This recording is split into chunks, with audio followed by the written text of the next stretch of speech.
Nkrankwanta one sembre ya be story bia Kumasi mobile money vendor bia what in the shop mo ye TikTok star what di nani kakra akronfo ko twetwe sin so eji ni sika nyina na lady nani omo presso se ne be ya ono so ne nsa be ka ni sika na se ne nkwa no wantumi no na akronfo yi twetwe ediku nenso Nkrankwanta mobile money vendor back so ane ya sugu so ayete ne se won mo so nipa bonu fo am robesi foi atu ahwo so won ma atu ahye ne so akoku na age ono so ni sika nyina ewo Nkrankwanta me enfa ho amanebo emra sisia ati so chiska na my boys na mo ba jiska no ti andi 2 minutes kwara me hu se cruise no yere aba ba me no ma dwan nyam se e kronfo because me fan say normal issue ti offer bag na opie na ne ma di tua no nti Jafet ne yeso koyeren o roche de ofa bag no na weni start ye do do gina nche no kutatu na me kwa me so kuratu no gina wo se Jafet ne o yeso o mo ana na weni start so to won shoot nti no kran ya me anim o tutori na me gina wo hwe no nti to so for no na be ma yede be ma emre na me yifirim nti Jafet issue anka me nim se ba ko no fi container na chi no e de be kun no ana se de no gina de kun ande manhu nti me call ya me samba na me hu se Jafet yede da otu cry that can today omuminu no wobetimi identify omo height okay who na no gina wona o ma woni shoot ne de no kore ne form ni kurum ha o ye be ma 10 gram pa o tiapo ba ko no wura container de no o short guy yeah ba ne mo oh no cheche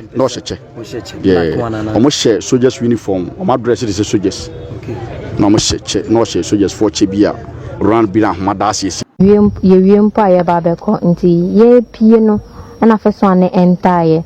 o entaye no se enkasa sika no wen na me si o mapo nti mintumi ye kasha tene ma no nti nyambo cha me ba ntem me ba na wa be na di ada ga ni pie ye o fie chi ne ba no o twega etu na de choice na girl ba kuno o pie ye na ka me ne ono e wo o di etu ni di nechi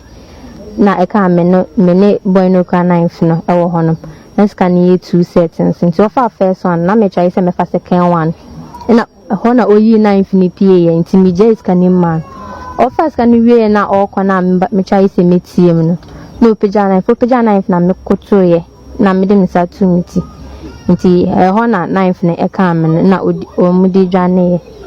me pia outside na like on mass parking motor na o mo ba be ko. As for Nyoko Tony de me hunu because me enye me ni shy ba fair one no she no smash black tita ni mu edu kakra o she da nyi tita pa ba ni mu edu ana me tine voice a me hu ne nima o she no smash nso so a me hu e bebro be 30,000 bebro kwa average ne be 30,000 reni hu onwanwa o sika no egu phone so odem but e bi ni ho nso wo sika enti sa o hwa 2009 na Ghana for mu ye mobile money operators no mu ye be say 1566 so we share fintech reporter 2009 yawo but by 2014 we share Bank of Ghana statistics and our report omo de buy ya by 2014 no na nipa omo eye mobile money operators e wo Ghana omo ye 96,456 96,456 omo mobile money operators. And now you met me account said the last Bank of Ghana reports metre the fintech reporter Bank of Ghana sector report omo no. Last one 2023 ebiru 2024 mu no. Tie me. Nipa omo mobile money operators e wo Ghana. Omo 608,856. And it is also the last 10 years.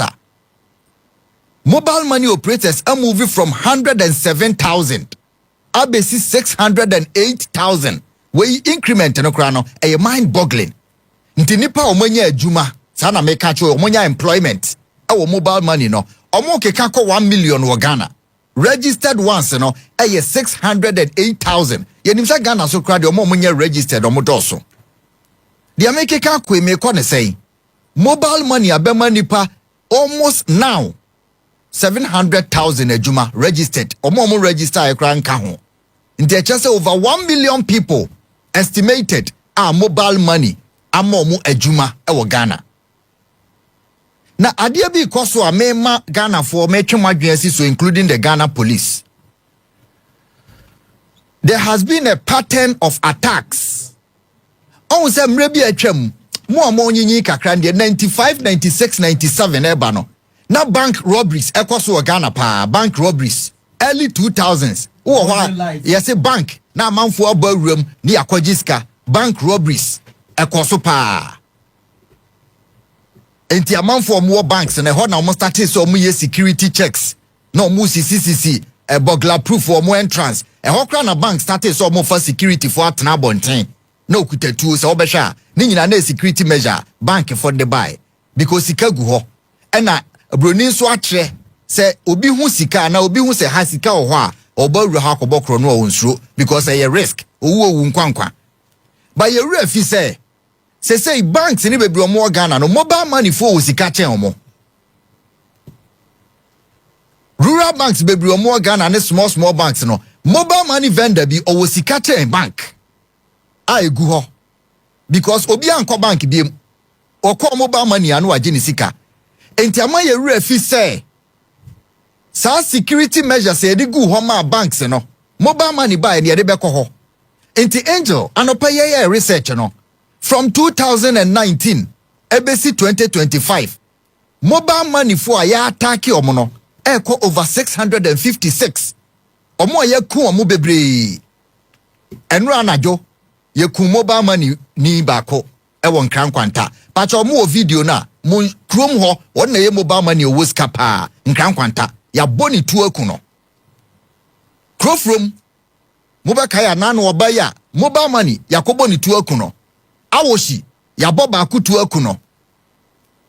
uko February ya amanfrom ya boba kutu akuno uko wale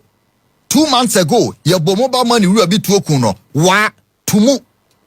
ya boba kutu akuno chese across Ghana bibia esisi Ashanti region April 2024 nipa ensia ene eku omo mobile money vendors enti ya dwen free so say banks na ye bo mo ho ban say movie ababonten na the same attacks na nipa na omukọ arm robbery no de na omukọ pe o bank no say I closer to them because kwan obefa so obewura bank obebre but mobile money mami oda so no omuku no be say 2 weeks ago.